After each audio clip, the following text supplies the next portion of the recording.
Ons het in die laaste sessie bietjie gesels oor iets wat ons noem die intervention letter. Ek weet nie om dit in Afrikaans te sê nie. En ek is so opgewonde dat ek daai inligting met julle kon gedeel het. Hoe help ek my man om hulp te wil hê? Hoe werk daai proses? En ons het gesels oor 'n briefie te skryf en emosies neer te sit en die briefie af te sluit met is jy bereid om vir my hart te veg?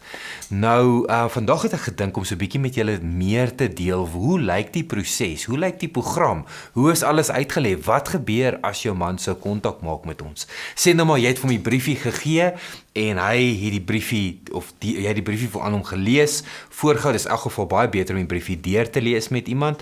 En hy sê soos, okay, reg my liefie, ek is so jammer, ek het droog gemaak, ek weet nie om uit dit uit te kom nie, ek weet nie om op te hou nie, waar gaan ek vir hulp? En jy gee die nommer en hy kontak ons. Wat is die proses wat daarvan af van daai punt af gebeur? So die eerste ding wat ons dan doen is ons volg, ons doen 'n internasionale die mooi woordjie is weer survey of 'n vraelysie wat die persoon deur antwoorde gee. Is gewoonlik ja nee antwoorde en daar's omtrent so 50 antwoorde in daai spesifieke vraelys. En in daai vraelys, die uitkoms van die vraelys gaan spesifiek daaroor of het jou man 'n seksuele verslawing en ons probeer te meet presies hoe ernstig die probleem is. So daai vraelys sal vir ons 'n antwoord gee van 0 tot 20. Gewoonlik is normale mense wat sexual addiction of seksuele kompulsiewe gedrag probleme het, sal dan gewoonlik 'n 6 of 'n 7 of 'n 5 of 6, gewoonlik 'n 6 of hoër uit 20 uit kry op hierdie spesifieke telling, op hierdie spesifieke indeks. Nou die mense wat hierdie survey of hierdie indeks of hierdie vraelys saamgestel het is deur Patrick Carnes en hy is die wêreld se voorloper, die eerste ou in die wêreld wat gesê het daar bestaan iets so seksuele en pornografie verslawing of afhanklikheid. En hy het dit al 40 jaar terug gesê en weet julle tot vandag toe nog is ek dink die APA, die American Psychological Association, erken nog nie seksuele verslawing as 'n spesifieke verslawende gedrag nie. Dit word nie erken deur die wêreld van sielkunde nie. Maar hierdie mense wat 'n sielkundige is, ek dink hy's 'n sielkundige doktersgraad, jare al mense gehelp. 50 jaar terug het hy hierdie survey saamgestel om te probeer bepaal hoe ernstig mense is. So ek hou van daai ene, want hy het die meeste inligting.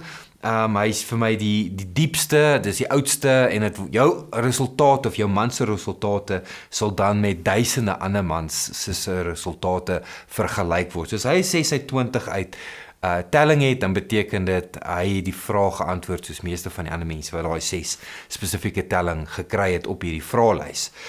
So as hy 'n 10 het, jy sal sien daar's twee sulke lyne wat mekaar kruis op die 10 merk, dan is die aanname wat ons maak is dat dit is onwaarskynlik dat jou man vir 5 jaar sal kan nugter bly of skoon bly af van die ongewenste gedrag af sonder professionele hulp of sonder 'n spesifieke program wat daarop toegespits is. So 10 beteken dit raak nou regtig moeilik vir hom om skoon te bly of nugter te bly sonder hulp. Ja, en ek sê baie vir die manne op die program dat hierdie hele probleem kom as gevolg van 'n onvermoë om met emosies te kan deel. Nou as jy nie weet hoe met jou emosies te deel nie, is dit soos om te probeer loop of hardloop, maar jy het net een been, daar's iets missing. En manne is in Suid-Afrika veral nie verskriklik baie emosioneel ingestel nie. Ons is geleer dat cowboys don't cry, vee die bloed af, hardloop die pad, staan op, jy weet, moenie huil nie, jy's 'n groot seun nou, en hierdie tipe van dinge, en as dit gebeur, dan het mans geleer om hulle emosies te onderdruk, en die hele proses gaan oor om te leer hoe om met my emosies te deel, in recovery, in die proses van recovery. En so as iemand 'n 10 telling het, dan is die kanse onwaarskynlik, wat begin onwaarskynlik te raak, dat hy sonder hulp sal skoon bly vir 'n tydperk van 5 jaar. Dan as hy 'n telling het van tussen 10 en 15, dan raak die waarskynlikheid laer natuurlik soos wat die punte hoër raak En hierso van 17 af lyk dit of dit onwaarskynlik is of 'n persoon selfs met professionele hulp skoon kan bly. Normale gevalle as iemand so 'n hoë telling het, dan verwys ons hulle na iemand anders toe wat meer gespesialiseerd is, tensy ons regtig voel ons kan 'n verskil maak in die persoon se lewe. So hierdie is die eerste fase van die proses, is om te kyk hoe ernstig is die probleem, en dan daai punt sê vir ons, dit is die beste roete wat ons gaan moet volg om die spesifieke persoon te kan help op 'n langdurige manier. Een van die moeilike dinge van die proses ook is dat ek doen al hierdie werk vir 27 jaar wat ek al mense help met pornografie en seksuele verslawing. Eintlik pornografie, seksuele verslawing, die laaste 12 jaar, 27 jaar dwelmverslawing, alkoholverslawing, gamblingverslawing, eetversteurings, al daai dinge. Dit is al wat ek my hele lewe lank doen. So dit is baie belangrik om te besef dat onvermoë om met my emosies te deel is die oorsaak van hierdie probleem. En ons bevolg 'n proses wat ek sou glo disippelskap proses is, wat manne help om met hulle emosies te deel. Heel eers te konnekteer met die emosies wat in hulle harte is. Wat voel ek? Ons gee vir hulle daai lekker wheel of emotion. Wat gebeur die binnekant in my hart? Wat voel ek? Daar's meer emosies, is net kwaad en gelukkig, happy and sad, of happy and mad. Jy weet, ek moet leer wat die binnekant myself aangaan. En meeste manne het dit nie geleer nie, en dit is die proses wat ons volg om hulle te leer. Maar ons leer om te engage met hulle emosies op 'n manier wat hulle verligting gee, sodat hulle nie nodig het om te ontsnap van die druk wat die wêreld op hulle plaas nie, sodat hulle leer om te cope met die emosionele realiteite van die lewe. Sonder dit is dit onmoontlik om iemand te help om vry te kom van emosionele verslawingsissues af vir 'n lang tydperk. So ons vra die mense, nou dis hoekom ek gesê het, ek werk om met hierdie goeters vir 27 jaar, om 'n commitment te maak, 'n vaste commitment te maak van 5 jaar. 5 jaar commitment, om jou lewe in plek te kry. Eerste vra as die mense, waar sou jy gewees het 5 jaar van nou af sonder enige hulp? Sê maar, daar is nie hulp vir jou beskikbaar nie. Jy het nou so baie gebid en jy het die Here gesmeek en hom gevra. Jy het gegaan vir bevryding. Jy het confess aan jou vrou. Jy het aan die priester confess of die dominee of die pastoor of wie ook al, het jy gesê ek het hierdie probleem, en die probleme teruggekom. Jy weet, so die punt is net, ons vra mense vir 'n langtermyn commitment. Want ons wil nie hê dat mense moet 'n terugslag hê oor en ons moet heeltyd van voor af begin nie. Ons wil 'n beweging begin. Grace Online is alreeds 'n beweging. Op hierdie stadium het ons 230 mense in die program en in die proses, en meeste van daai mense het 'n langtermyn commitment gemaak. Die amazing ding van 'n langtermyn commitment is dat jy leer in hierdie proses hoe om ander mense te help. Die 12de beginsel van die 12 stappe se beginsel sê die volgende. Hy sê, you keep what you've got by giving it away.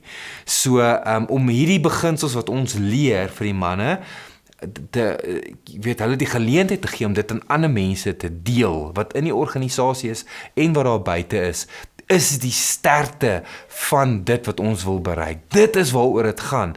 Nie net om mans te help nie, maar om mans te bemagtig om hulle roeping uit te lewe, om ander mense ook te kan help, sodat ons meer en meer mense kan help. Daar is duisende mense in hierdie samelewing wat met hierdie probleem sukkel. So ons vra 'n langtermyn commitment van die mense, en dan met dit is daar geen kontrakte nie.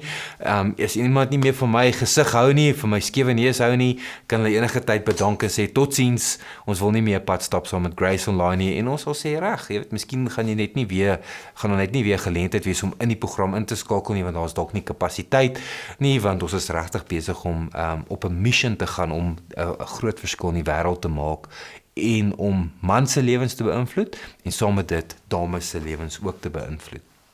So, dit is die proses wat ons volg. Daar's 'n aansoekproses. Stap 1 is doen die vraelys om te kyk hoe erg die probleem is. Stap 2 is 'n persoonlike onderhoud met myself, waar ek 'n paar vrae vra. Die vraag wat ek vra is, hoekom nou? Jy het hierdie probleem al vir 'n gemiddelde tydperk van 16 jaar, voordat hierdie ding devastation vlakke bereik, vernietigende vlakke bereik in jou lewe. En hoekom wil jy nou hulp hê? Jy weet, in die meeste gevalle van die tyd sê die manne, want ek wil nie my vrou verloor nie, ek wil nie my kinders verloor nie, ek wil nie my familie verloor nie, so ek is desperaat, ek het al alles probeer, en dis graag wat ons wil hoor. Ons wil met mense werk, wat desperaat is om genesing te bekom en te behou en weg te gee vir ander mense rondom hulle ook. So liefde en lig is een van die twee goeders wat hoe meer ons dit weggee, hoe meer kom dit terug na ons toe. En ons probeer manne te leer om in die lig te lewe. So dis so 'n bietjie van die proses. Ek gaan in die volgende video 'n bietjie meer vir julle verduidelik van dit wat ons reg gekry het, dit wat vir ons werk, hoe die proses werk.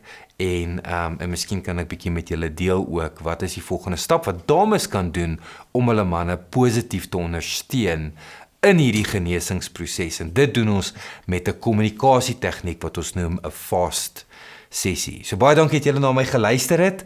En ek sien uit om die volgende stukkie van die inligting met julle te deel in die volgende opname of uitsending. En ja, dan gesels ons weer volgende keer. Dankie julle, totsiens.